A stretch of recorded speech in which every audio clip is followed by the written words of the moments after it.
தமிழ்நாடு அமைச்சரவை பதவியேற்பு விழாவில் தமிழ்த்தாய் வாழ்த்து பாடலை பின்னுக்கு தள்ளி மீண்டும் வந்தே மாதரம் பாடல் பாடப்பட்டிருக்கிறது. இது தொடர்பான தன்னுடைய கருத்துக்களை பதிவு செய்வதற்காக மூத்த பத்திரிகையாளர் திரு ஐயநாதன் அவர்கள் தொலைபேசி வாயிலாக இணைகிறார். வணக்கம் சார். ஏற்கனவே முதலமைச்சர் பதவியேற்பு விழாவின் போதும் தமிழ்த்தாய் வாழ்த்த பின்னுக்கு தள்ளி முதல்ல வந்தே மாதரம் பாடலானது பாடப்பட்டிருந்துச்சு. இனி அரசு விழாக்கள்ல முதல்ல தமிழ்த்தாய் வாழ்த்து பாடப்படும் அப்படின்னு தாவேக அரசு சொல்லியிருந்த நிலையில மறுபடியும் தமிழ்நாடு அமைச்சரவை பதவியேற்பு விழாலையும் தமிழ்த்தாய் வாழ்த்து பின்னுக்கு தள்ளப்பட்டிருக்கு. இது பற்றி உங்களுடைய பார்வை சார்? ஆமா, மறுபடியும் ஆளுநர் மாளிகை அதே வேலையை செய்யுது. அதாவது தமிழ்நாட்டின் மீது தங்களுடைய ஆதிக்கத்தை திணிக்கிறது தான் அது.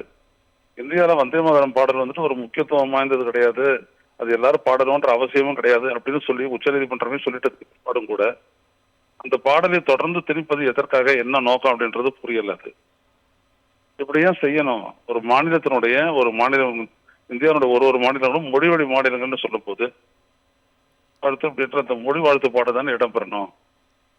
அதை பின்னுக்கு தள்ளிட்டு மறுபடியும் இது பண்றது அப்படின்றது என்ன அப்படின்னா, இது ரொம்ப தமிழர்கள் அதிகமா சீண்டி பாக்குறதா தான் நான் பாக்குறேன். நிச்சயமாக சார். முதல் முறை நடந்ததை கூட நம்ம தவறு அப்படின்னு எடுத்துக்கலாம். மீண்டும் இது நடந்திருக்கு. இதை தாவேக அரசு கண்டிப்பாங்க அப்படின்னு நினைக்கிறீங்களா? ஆமா, தாவேக கண்டிக்காதான்னு தெரியாது. கண்டிச்சா கரெக்ட், கண்டிக்கலன்னா அவங்க அடிமைப்பட்ட நிலையில இருக்காங்க அப்படின்றதுதான் உறுதியாகும். மக்கள் பத்தியில் அதான் உறுதியாகும். நன்றி சார், உங்களுடைய கருத்துக்களை பகிர்ந்து கொண்டமைக்கு நன்றி. தமிழ்நாடு அமைச்சரவை பதவியேற்பு விழாவில் தமிழ்த்தாய் வாழ்த்து பாடல் மீண்டும் பின்னுக்கு தள்ளப்பட்டிருக்கிறது. இது தொடர்பான தன்னுடைய கருத்துக்களை பதிவு செய்வதற்காக நாடாளுமன்ற உறுப்பினர் கவிஞர் சல்மா அவர்கள் தொலைபேசி வாயிலாக இணைகிறார். வணக்கம் மேம். வணக்கம். தமிழ்நாடு அமைச்சரவை பதவியேற்பு விழால தமிழ்த்தாய் வாழ்த்து பாடலானது மீண்டும் பின்னுக்கு தள்ளப்பட்டு வந்தே மாதரம் பாடல் பாடப்பட்டிருக்கு. இது பற்றி உங்களுடைய கருத்து மேம்? முதலமைச்சராக அவர் பதவியேற்ற பொழுது கூட இதே போலதான் தமிழ்த்தாய் வாழ்த்து 3வது இடத்துக்கு பாடப்பட்டது.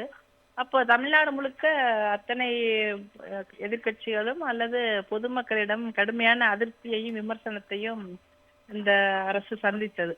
அப்போ அவங்க என்ன சொன்னாங்கன்னா, இது எங்களுக்கு தெரியல, நடந்து போயிடுச்சு, இனி நடக்காம பாத்துக்குவோம் அப்படின்னு சொன்னாங்க.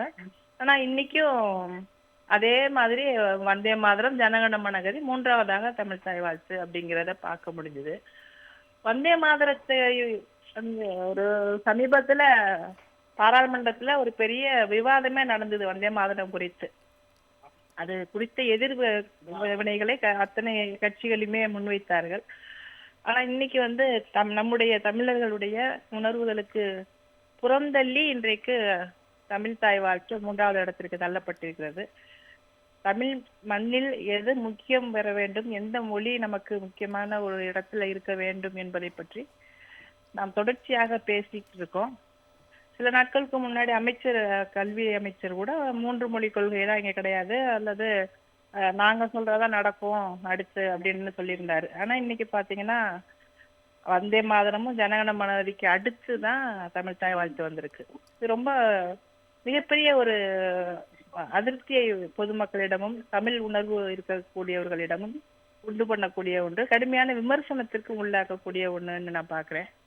கொஞ்சம் கூட யாருடைய உணர்வுகளையும் பொருட்படுத்தாம இத்தனை ஆண்டு காலமாக வளமையில் இருந்த ஒரு விஷயத்தை பின்னுக்கு தள்ளி அவர்கள் தமிழ்த்தாய் வாழ்த்தை பின்னால கொண்டு போறதுங்கிறது ஏற்றுக்கொள்ள முடியாத ஒரு விஷயம்.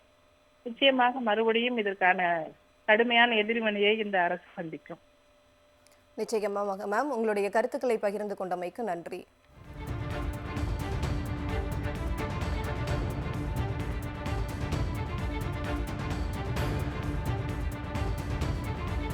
தமிழ்நாடு அமைச்சரவை பதவியேற்பு விழாவில் தமிழ்த்தாய் வாழ்த்தை பின்னுக்கு தள்ளி மீண்டும் வந்தே மாதரம் பாடல் பாடப்பட்டதால் அதிர்ச்சி ஏற்பட்டிருக்கிறது. ஏற்கனவே முதலமைச்சர் பதவியேற்பு விழாவின் போது தமிழ்த்தாய் வாழ்த்தை பின்னுக்கு தள்ளி முதலில் வந்தே மாதரம் பாடப்பட்டதற்கு கடும் எதிர்ப்புகள் எழுந்திருந்தது. அரசு விழாக்களில் இனி முதலில் தமிழ்த்தாய் வாழ்த்து பாடப்படும் என தாவேக அரசு கூறிய நிலையில் மீண்டும் வந்தே மாதரம் முதலில் பாடப்பட்டிருக்கிறது.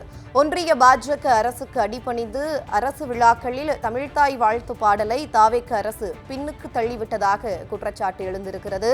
தமிழ்நாடு அரசியலின் பண்பாடு மற்றும் மரபுகளின்படி எந்த ஒரு அரசு நிகழ்வாக இருந்தாலும் முதலில் தமிழ்த்தாய் வாழ்த்து பாடப்படும். தமிழ்நாடு அரசு நிகழ்ச்சிகளில் தமிழ்த்தாய் வாழ்த்து தொடக்கத்திலும் தேசிய கீதம் நிகழ்வின் இறுதியிலும் பாடப்படுவது மரபாக உள்ளது. தமிழ்த்தாயை பின்னுக்கு தள்ளியதுதான் புதிய மாற்றமா என பல்வேறு தரப்பினரும் கடும் கண்டனங்களை தெரிவித்து வருகின்றனர். மாற்றம் என்று வேடமிட்டு வந்தவர்கள் தமிழர்களின் உயிர் மூச்சான தமிழ்த்தாய் வாழ்த்தை மூன்றாம் பட்சமாக நிறுத்தி தமிழ்த்தாயின் முகத்தில் கரியை பூசியுள்ளனர்.